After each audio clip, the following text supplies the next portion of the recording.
Shalom.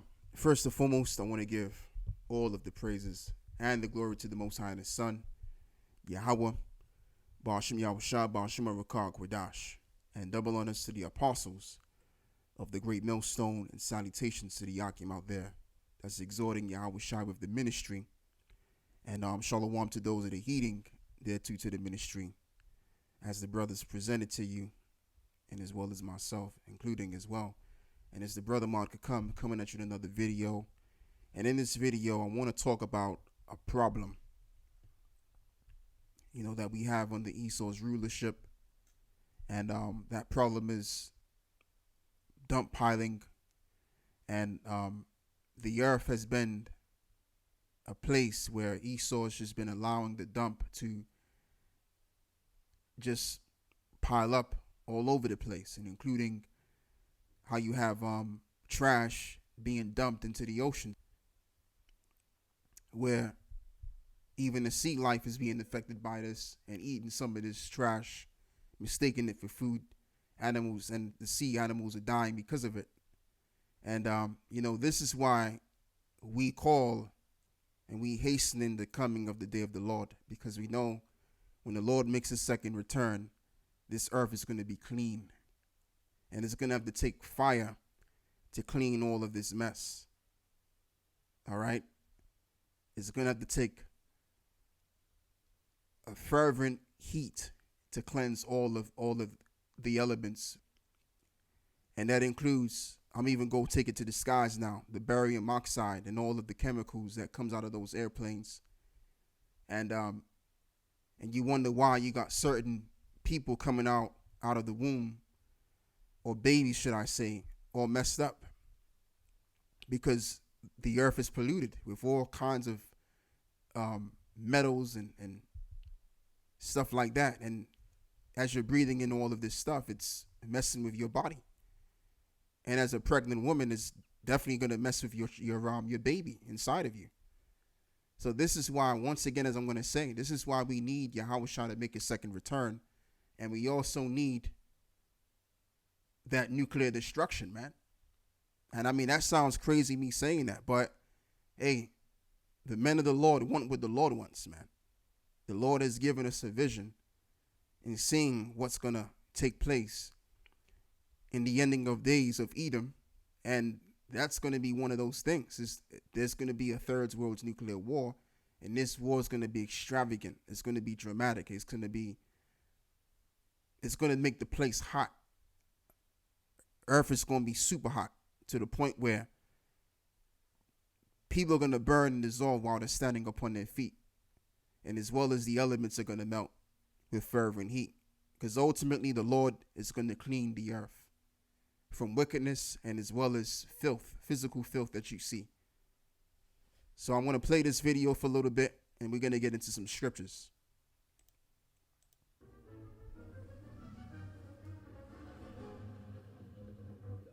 Cleanup has reached a critical milestone in the development of their ocean cleaning technology, and recently announced that the nonprofit had reached proof of technology with the Ocean Cleanup System 2 during a recent press event held. The Ocean Cleanup showed off their latest batch of over 9,000 kilograms of plastic waste collected in a single haul, dumping it out in dramatic fashion for all the world to see. CEO Boyan Slap took to the stage in Victoria Harbor, joined by members of the Ocean Cleanup team, to announce that the cleanup would begin the very next day, as they begin to deploy teams and ocean cleanup systems to the Great Pacific Garbage Patch, which is located hundreds of miles offshore in the middle of the Pacific Ocean. Yeah, this is a day we've all been looking forward to for all these years, that I've personally been looking forward to for the past 10 years. We've completed the testing, working system, proven technology, and that we're now going out tomorrow to actually go and harvest fresh. System 2, called Jenny, named after the famous character in the film Forrest Gump, differs from its predecessor System 1, aka Wilson, also named after a character from a different Tom Hanks movie, in that it's being towed at a very slow speed, about 1.5 knots, by two large... So they call themselves cleaning up dump from the oceans. But like I said, the ultimate thing that's going to clean the oceans and clean this earth overall is that fire that's going to come, which is prophesied to come. And I just want to read 2 Peter 3, verse 12.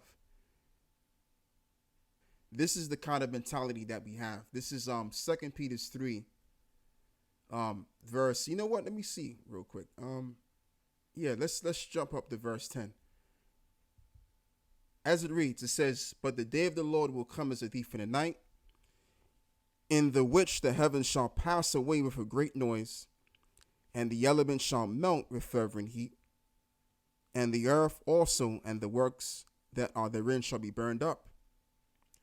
Seeing then that all of these things shall be dissolved, what manner of persons ought ye to be in all holy conversations and godliness, looking for and hastening unto the coming of the day of the Lord, wherein the heavens being on fire shall be dissolved, and the elements shall melt with fervent heat." Said it once more again.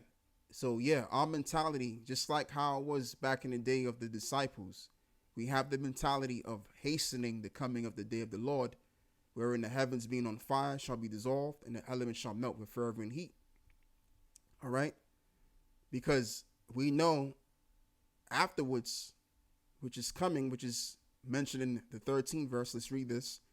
"Nevertheless, we according to his promise look for new heavens and a new earth wherein dwelleth righteousness." Exactly.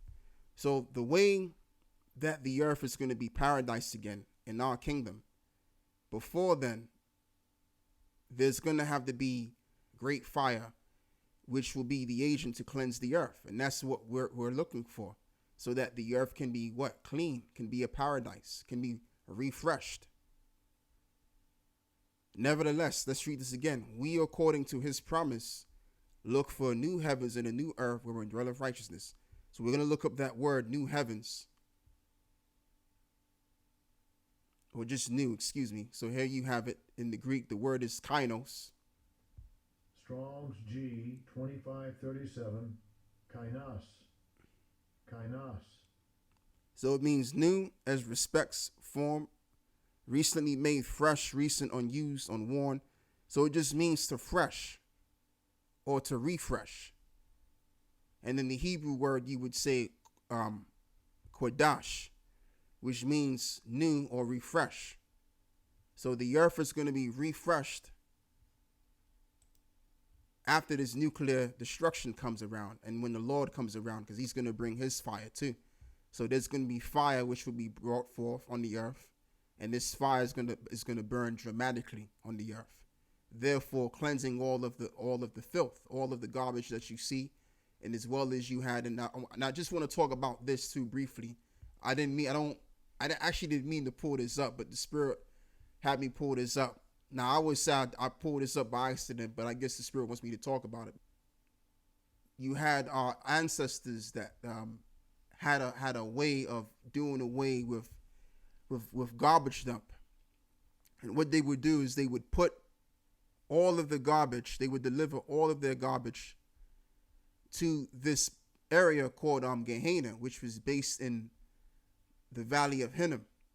And this would be the place that they would bring all of their trash dump to. So instead of just throwing the trash everywhere, the power dumps everywhere, what they would do, they would put the actual power dump in this area and burn it.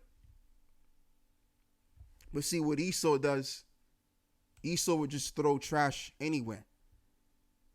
And there's articles that I found out and read about how Esau has been putting trash even in outer space. That's madness. And this just goes to show you right here that Esau does not know what they're doing. Like these so-called white people that are in the position of power. Yeah, they're in power, but they don't know what they're really doing at all. You know, and the proof is in the pudding, because look at the state of the earth.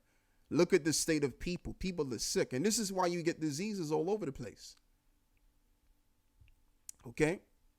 Like when Esau came into the position of power, their attitude was like, man, we got this. You know, y'all niggas fall back. We got this. And we're going to outshine you niggas too, by the way. But they didn't outshine us in how they've managed the earth. So just to go back to the point of this video here, the Lord is going to have to take out the trash and as well as take out the trash man, because Esau is that trash man. Everywhere you find Esau, there's trash. So let's read this again. Let's read this again. Let's go back to verse 13. It says, nevertheless, we according to his promise look for new heavens and a new earth wherein dwelleth righteousness. Yeah. So we're looking for a fresh earth, man. And an earth which will dwell in righteousness. Right now, the earth is under wickedness.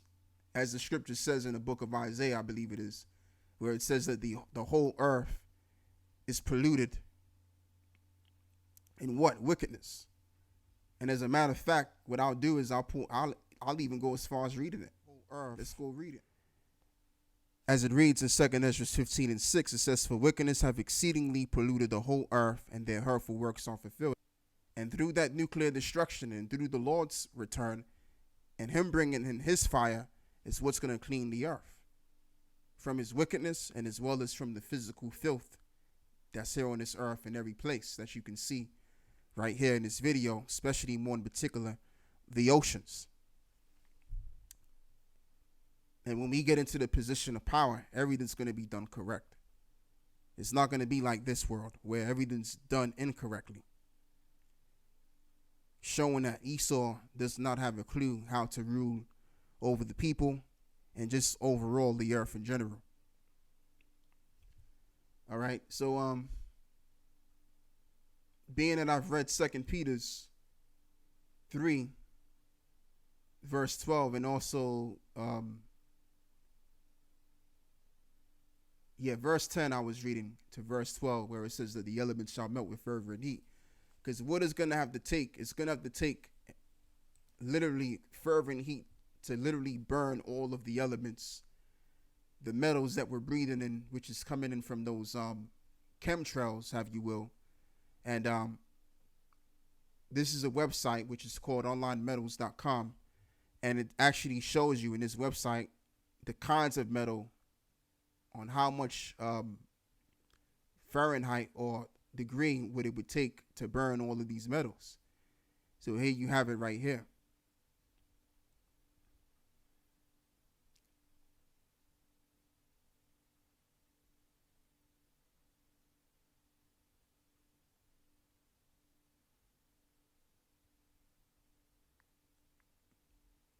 So these are all of your metals. And this is how much Fahrenheit is going to have to take to burn each and every element that you see of metal. So when the Lord said in the book of 2 Peter 3, which I'll read it again the third time, verse 10, it says, but the day of the Lord will come as a thief in the night, in the which the heavens shall pass away with great noise, and the elements shall melt with fervent heat. The earth also and the works that are therein shall be burned up. So everything is going to be burned up. From your cities, from your roads, from your cars, from your buses you go on. Everything, and even the metals that you don't see that's floating around in the air that you're breathing in. All of that is going to be burned up. And that's how the Lord is going to recreate a new heavens and a new earth. In other words, he's going to freshen up the earth. And the earth would then become what it's called originally, Idun, which is the Hebrew way of saying Eden. Okay? That's how the Lord is going to do it. So what I want to do is I want to go back and reading. Oh, yeah. Let's read Isaiah 66.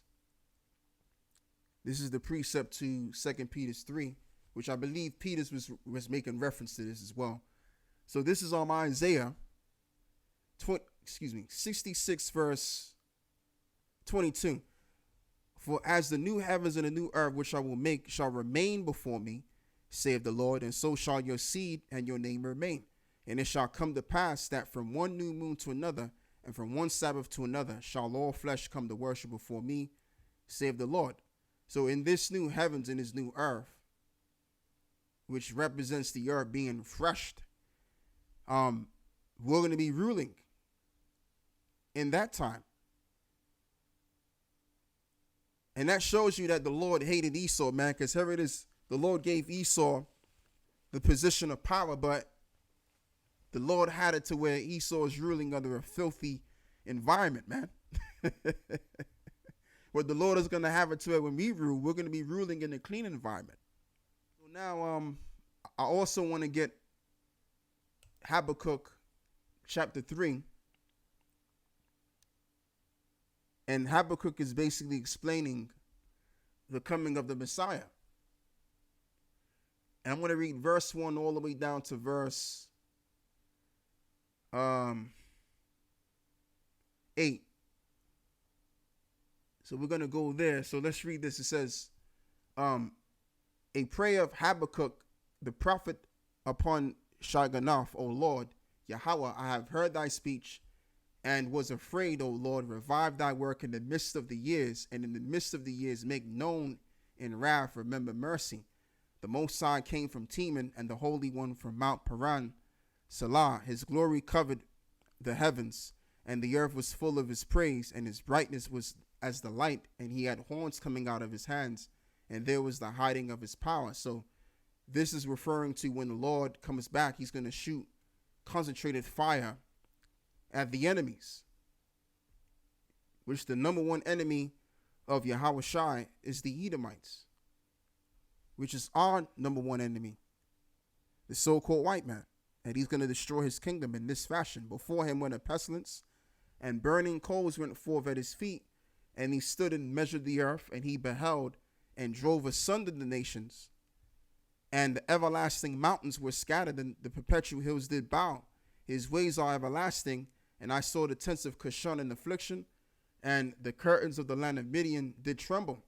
In other words, the Arabs. Was the Lord displeased against the rivers? Was thine anger against the rivers? Was thy wrath against the seas, that thou didst ride upon thine horses and thy chariots of salvation? And I read this to bring home the point in saying this is why the Lord is also going to rebuke the seas, because the seas are what? Polluted. All right. So as well as the earth is polluted, the seas are polluted as well. And what I mean by earth, because the Hebrew word for the word earth is eratazah. And you look up the word eratazah in the Hebrew, it means lands. So that's why I said earth and the seas. So I separated the two. But everything in the Heavenly Father's path is going to feel his rebuke. But the only souls that won't feel the rebuke of the Lord are the elect. And this is why Habakkuk said this, as I want to read again. Let's go back up and read verse, I think it was verse 3. No, verse 2. O Lord, I have heard thy speech and was afraid, O Lord. Revive thy work in the midst of the years. And in the midst of the years, make known in wrath, remember mercy. Because the Lord is going to have mercy upon his chosen within his chosen nation. And there's many scriptures that supports that, because even prophets outside of Habakkuk said that. And there's many verses that I can remember on that, which says, there's one verse out of many that I remember, which says that the Lord will not utterly destroy the house of Jacob. Why? Because there's an election according to grace, which will be found with the word of the Lord, and they will endure to the end until the Lord comes back, and they will be saved from the destruction to come, which the Lord is going to bring. All right. And last but not least, I want to read Ezekiel 36.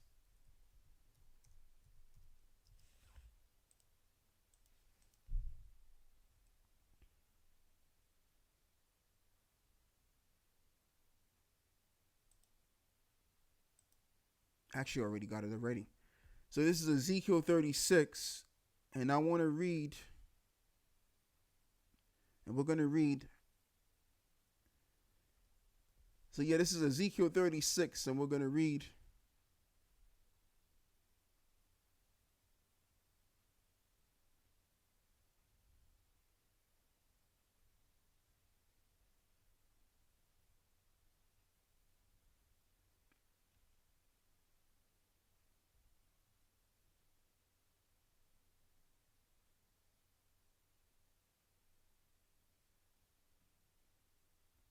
Yeah, it's right here. This is Ezekiel 36, verse 22.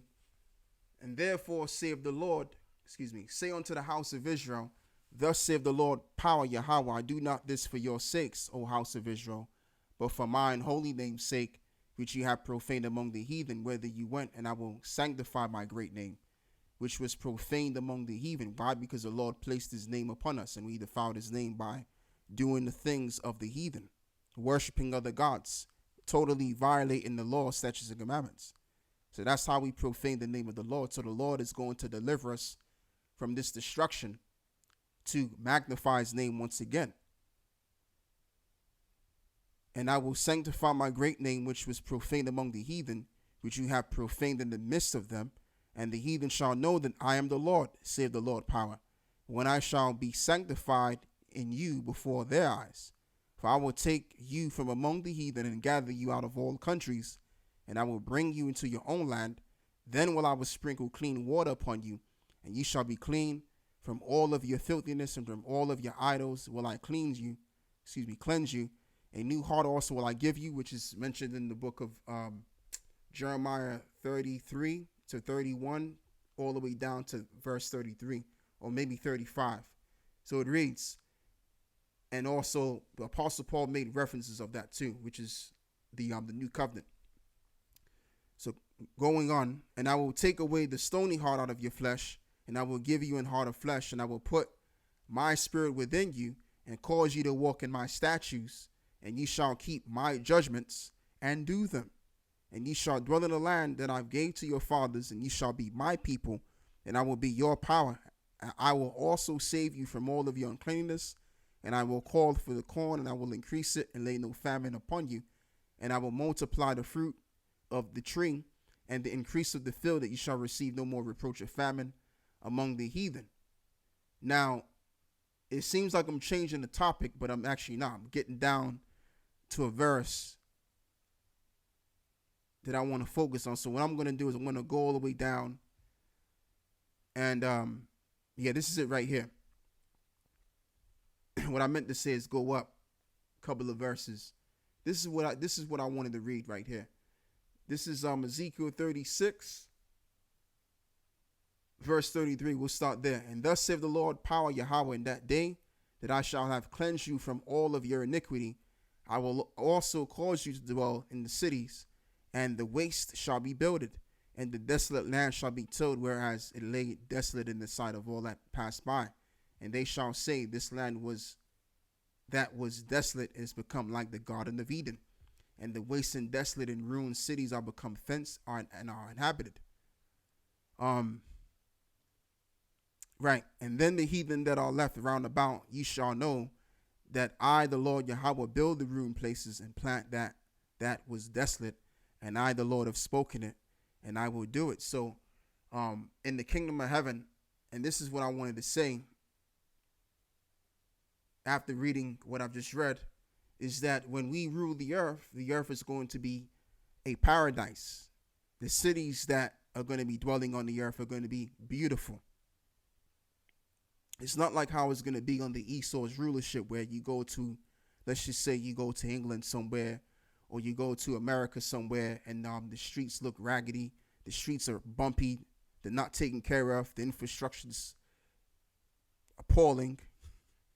Right? It ain't going to be like that, man. And the sky is gray, and there's a little bit of trash on the floor flying in the wind.